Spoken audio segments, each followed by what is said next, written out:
Hello, and welcome to today's briefing on our updated marketing assistance for specialty crop announcement. Thank you to those that joined us when we announced this a few weeks ago in November. For those that you who were not able to join, you can find that video on the farmers.gov YouTube page. But I think today we will be able to provide more answers and answer more questions than we were last time. So this is an update on the recently announced program that will provide more than $2 billion to strengthen our specialty crop sector. I'm Tim Gannon, the Chief of Staff in the Farm Production and Conservation Mission Area, and I will be your moderator this afternoon. So again, thanks for joining us. Thank you to all the farmers and stakeholders joining us from across the country today. After some housekeeping, we will have introductory remarks from Undersecretary for Marketing and Regulatory Programs, Jenny Moffitt. Probably no bigger champion for specialty crop producers at the Department of Agriculture. So it'll be great to hear from her. And then I will get into a few more of the details that were provided in yesterday's press release. And then after that, we will take questions and answer questions. And we'll probably begin with some of the questions that were asked last time we met that we weren't able to answer then, but drop those questions in the chat when you have the opportunity to ask your question. Just type it in the compose box at the bottom of the Q&A pane, then click on the arrow to submit. If you prefer to ask your question anonymously, your name will be optional and you can leave it blank, then select post as anonymous before you send your question. This is a Teams live event, which allows us to share one-way video and audio with you. If you'd like to turn on closed captions, please select captions, subtitles on in the video controls. If you need to pause the meeting to take a call or anything like that, click the pause button found in the lower left corner of your screen. You can then click the button again to play from where you left off, or jump into real time by clicking live, which is located next to the play button.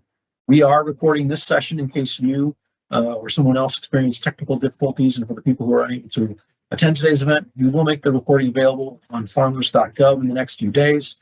Been told we will do our very best to have that up tomorrow. Now, please join me in welcoming Undersecretary Moffitt.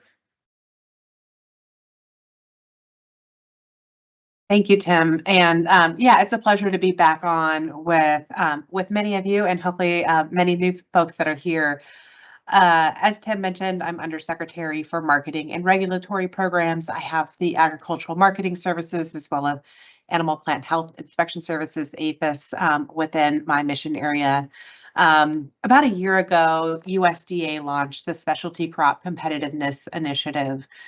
This initiative was something that was really important to us as an opportunity for us to do a couple things. First, take stock in the work that we do and the support that we offer to specialty crop producers and organizations around the country, but then also to hear, and importantly to hear from folks around the country about ways in which and opportunities that we at USDA within the authorities that we have can really change and adapt our programs to better serve specialty crop producers. As you all know, as specialty crop producers yourselves or organizations representing specialty crop producers, specialty crops have a unique set of challenges, whether that is plant pest risks, and certainly a lot of the things that we're doing in APHIS, or whether that is certain and special marketing challenges, perishability being one of them. Labor issues is a big thing we heard too.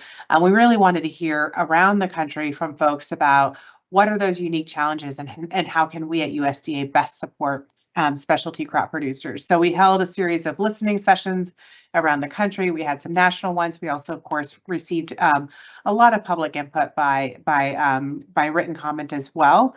And many things surfaced. Certainly, marketing challenges and specialized marketing support was really something that we heard from folks that was really needed, and that's why we're here today.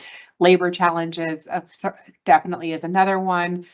Different crop production risk management. I'm really pleased that and as you likely know, the Risk Management Agency has really expanded the crop insurance portfolio that USDA offers. We've also heard a lot of opportunities and really dove into those opportunities for how we purchase food and the food that we're purchasing through our nutrition programs at USDA to really bring more specialty crop producers in.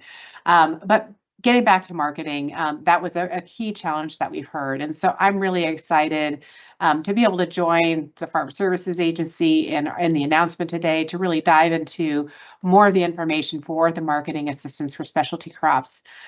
This is, again, something that we've heard from producers and really just excited about the opportunity to launch this and that for the department to be able to provide much needed resources for specialty crop producers as they experience very unique marketing challenges. So Tim, thank you so much for having me. I'm going to pass it back to you so we can get to the details of the program.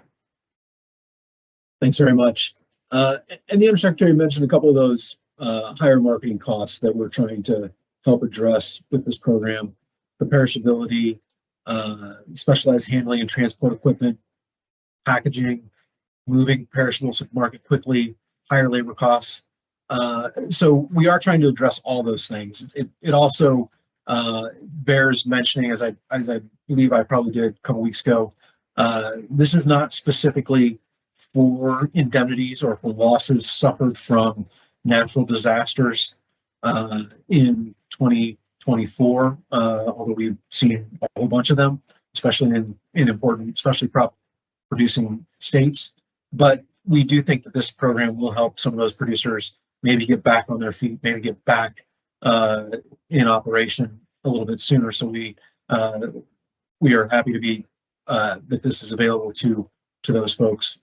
To be eligible for the Marketing Assistance for Specialty Crop Program, a producer must be in business at the time of application, maintain an ownership share, and share in the risk of producing a specialty crop that will be sold this calendar year. It covers the following commercially marketed specialty crops: fruits, fresh and dried, vegetables, including dry edible beans and peas, mushrooms and vegetable seed, tree nuts, nursery crops, Christmas trees and floriculture, culinary and medicinal herbs and spices, and honey, hops, maple sap, tea, turfgrass, and grass seed. There are a whole bunch of technical items that have to be filed along with the application for marketing assistance for specialty crops. If you're an existing producer with FSA, you probably already have those on file. I'm not going to go through all of them, but I do want to touch briefly on the timing for this program. It's our intention that we will make payments in January so that folks can use this money for the planning and carrying out of operations for all of calendar year 2025. But in order to be able to do that, we've got to have a pretty short sign-up period. So applications are live today with the publication of our funding availability. But we are going to close applications on January 8th. You know, $2 billion is a lot of money, but for the number of producers and the way we have this set up, we are expecting that we probably will exhaust the $2 billion with one round of payments. And frankly, that is our goal, to again put as much of this money in producers' hands for as much of 2025 as is possible. So starting today through January 8th, you can apply for this at your FSA office. If you're a new specialty crop producer, you're gonna have to certify what you think your 2025 expected sales will be and put in some of that paperwork that other folks probably already have on file. So a new producer, you know, could be someone who began producing specialty crops in 23 or 24, but do not have sales due to the maturity of the crop, and producing last year, but do not have a complete year of sales, or will begin growing this year. Again, we have a series of forms that are outlined in the press release that I think probably everyone received yesterday when they got the invitation for this. And then getting to payments, we're going to calculate mask payments based on producers' total specialty crop sales for the calendar year elected by the producer. That could be either 23 or 24. And then payments for new producers will be based on their expected 2025 calendar sales. Payment calculation details and examples are available on our webpage for this, or the questions can be directed to local FSA county offices and staff. We will issue mass payments, or the Farm Service Agency will issue mass payments after the end of the application period.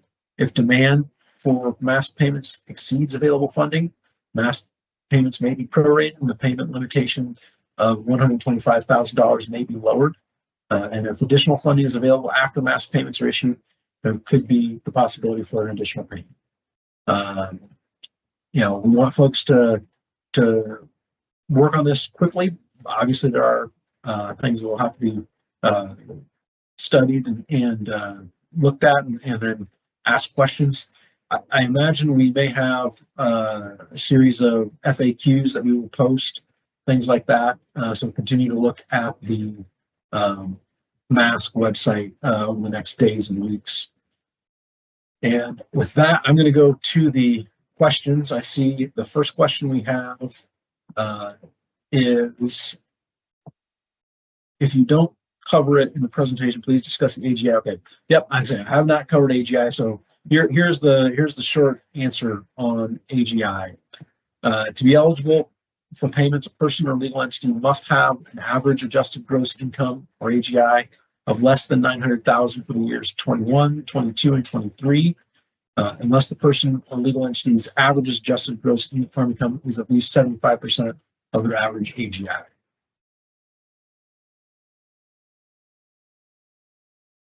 I don't know if that was one from today or one from previous webinar that we did, but obviously one that is on many people's minds.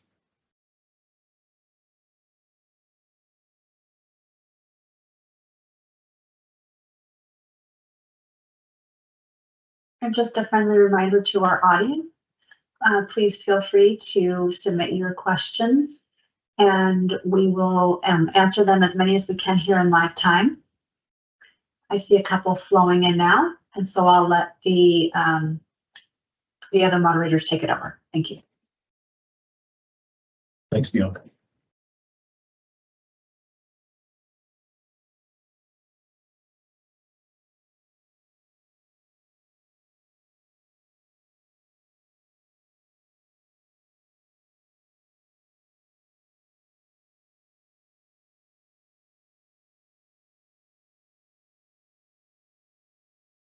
Okay, next question. Oh. If a grower has received funding from another USDA program, are they barred from applying for this assistance? No. Other USDA assistance does not limit participation under MASK.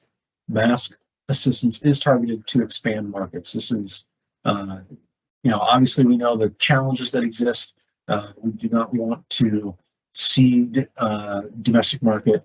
And so we are offering this assistance one time only to help with those challenges to continue production, fruits, vegetables, tree nuts, pulses, dry beans, all those eligible commodities I referenced earlier.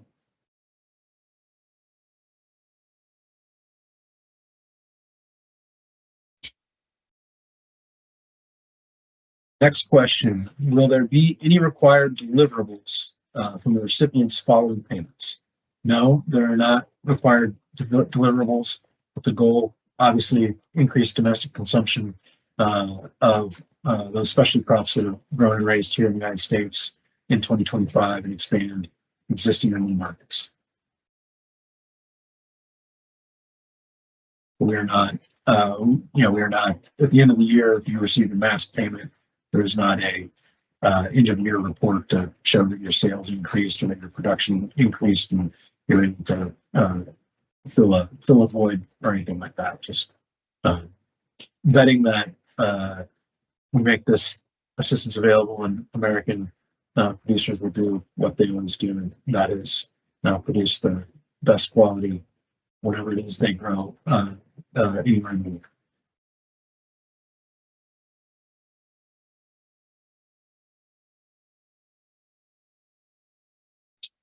All right, next question. Where can I receive an application?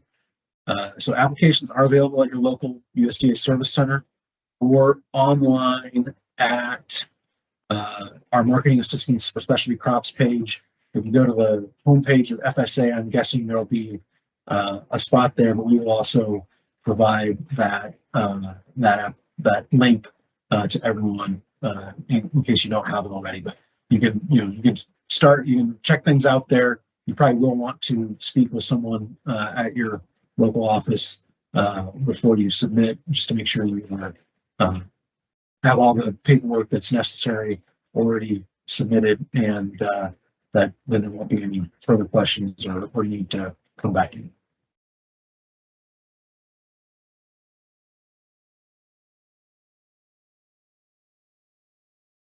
Next question here, in regards to fruit, if the ultimate use of the product will be processed, is the producer who sells the fruit in its raw product state eligible for this program?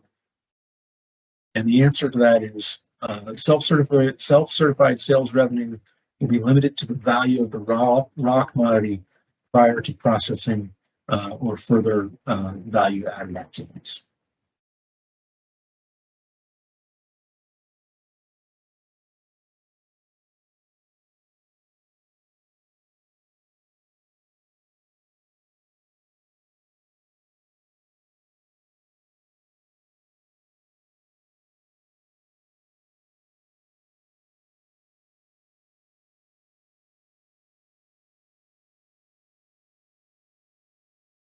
So during this downtime, before I get the next question, I just really want to impress upon everyone, especially those who are here representing organization whose members need to know about this program.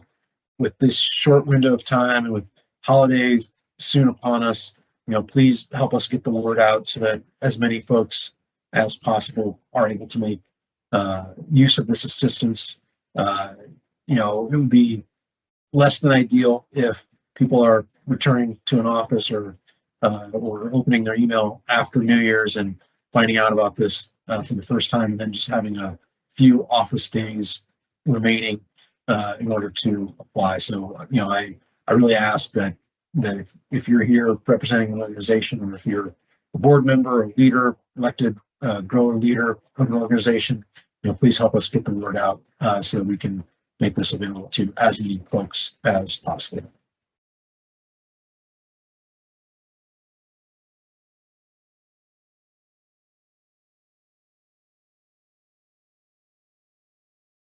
We do have at least one more question coming in, so bear with us, please.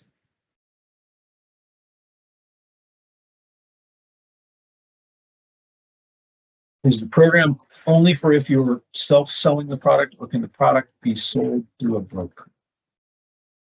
And the answer to that, if you're the producer of the fruit and you're getting revenue on fruit, vegetable, tree nut, pulse, whatever it might be, whatever that crop is at its definition, if you're selling it direct to consumer, if you're selling it to someone to then process, you're eligible for this program. It's going to be the revenue you get from selling that raw commodity, for lack of a better term that comes from right away. But that specialty crop that you grow and produce, the revenue you get from that, that's what we're going to use to calculate these payments. So better answer to that probably would be: producer has eligible sales receipts and meets the criteria of an eligible producer.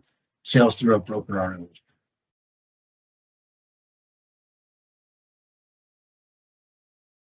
Are wine grape growers eligible to apply? Yes, they are. So there may be some calculation we have to figure out the raw value of the wine grape, but yes, wine grape growers are eligible.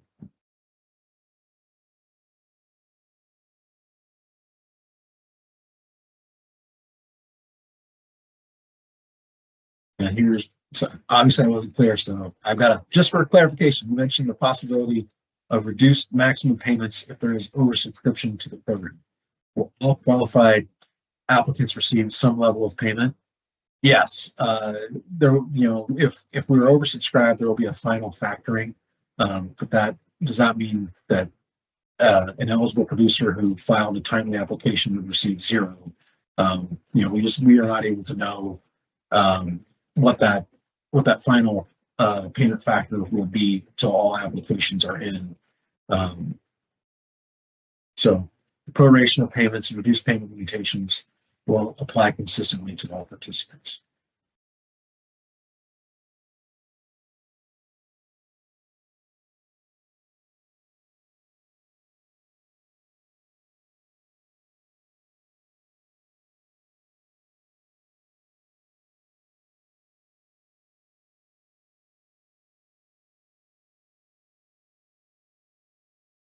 Bianca, how are we asking people to submit questions if, something comes to them after we finish here in 10 minutes or so?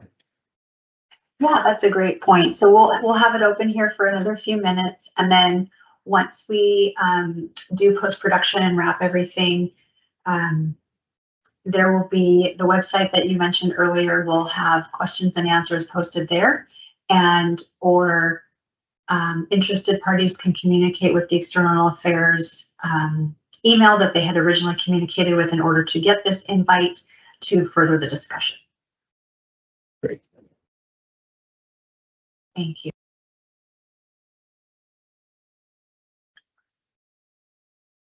Looks like we have one more coming in, maybe. And then we can move to wrap. Let's see.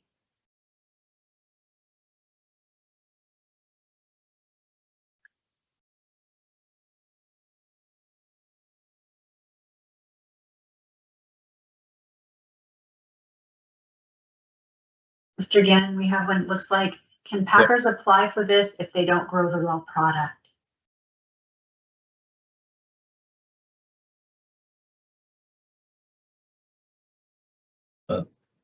The short answer to that is no. This is for the production of the specialty crops, not for the processing or for their value added to them. So I think from our in terms of eligibility that's spelled out in our funding availability announcement that's on the Federal Register as of yesterday and published officially today. To be eligible, a producer must be in the business of farming at the time of application and be entitled to an ownership share and share in the risk of producing a specialty crop that will be sold in calendar year 2025. To be considered in the business of farming at the time of application, producer must have an active business operation with assets and resources needed to grow, harvest, and market a specialty crop in calendar year 2025.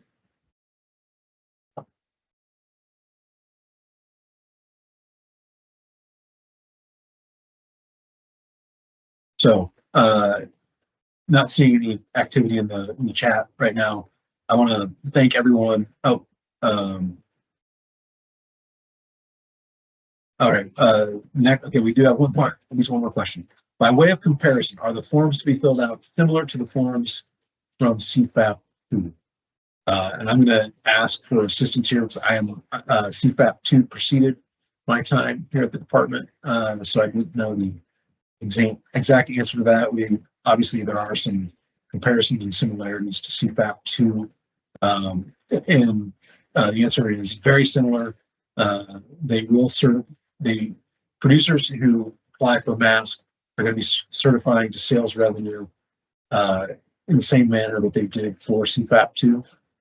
So they will see some similarities there. So I want to throw it to Undersecretary Moffett really quick, since she knows specialty crop world much better than I do, and I think she can speak a little bit, about the timeliness of this and the need to talk to your members about the timeliness and the amount of time you have. Yeah, thank you, Tim, and thanks for everyone that's joining and asking these really important questions. Just as you said, Tim, right? This is it is December 10th. This application period is open for a month, which is a very tight timeline. So for those of you who are with different associations, it's really important to get the word out to everyone. I know that the county offices are also, doing a great job of also spreading the word as well. But the more that we can get the word out to specialty crop producers about this opportunity, and the quicker that folks can get to the county offices to be able to get their applications ready, the better off the producers will be in being able to get this funding. So thank you all for always your partnership. And we know how important, of course, producers are to the work that we do at USDA and the programs that we roll out, but also how important the producer associations are. And I know many of you are on and getting this information and being able to get this information back out to producers so that all who are eligible are able to be aware of it and to be able to get their applications in. So I know it's a sensitive time, certainly with the holidays and everything, but we're really as Tim laid out, the time is also really important to make sure that we get the funding into the hands of producers to be able to do what producers do best, which is market their crops and really be able to use this funding in the 2025 crop year. So thank you all for your time. Tim, do you want to say any final words? Yeah, just one more thing on that timeliness. We are sending a postcard mailing to especially crop producers that we have on record. So people who have probably applied for CFAP 2 a few years ago, people who have filled out acreage reports or signed up for other programs through FSA. That won't be what we think is the entire universe. So again, please reach out to your members, let them know about this opportunity. But also, if your members say, "Hey, I got this postcard, seems to be from the government, and it's talking about a program I've never heard about before." If you get outreach from members along those lines, it is perfectly legitimate. We are trying to do all we can to get the producers we know about, that we think we know about, in the door to apply for this before January. So thanks very much. Keep sending those questions in. Watch the webpage for updates, and please share the word.